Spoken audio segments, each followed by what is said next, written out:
मी जेजुरीतल्या मेळाव्यातून लक्ष्मण हाके यांनी पुन्हा एकदा जरांगेंवर टीका केली आहे। मराठा समाजासाठी काढलेल्या आरक्षणासाठीच्या जीआरमुळे ओबीसींचं आरक्षण संपलं असल्याचं हाके यांनी म्हटलंय।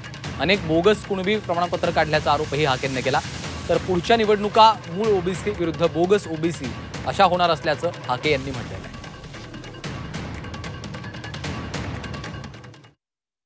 संपवणारा जीआर तुम्ही काढाल असं ओबीसींना अपेक्षित नव्हतं।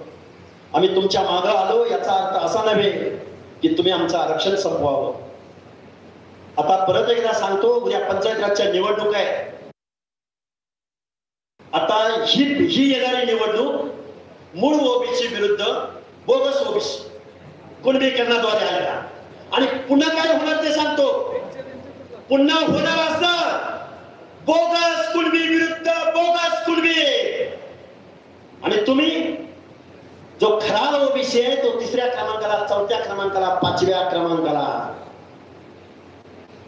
म्हणजे ओबीसीचं आरक्षण आज रोजी संपलेलं आहे। हे मला तुम्हाला जबाबदारीने सांगायचंय।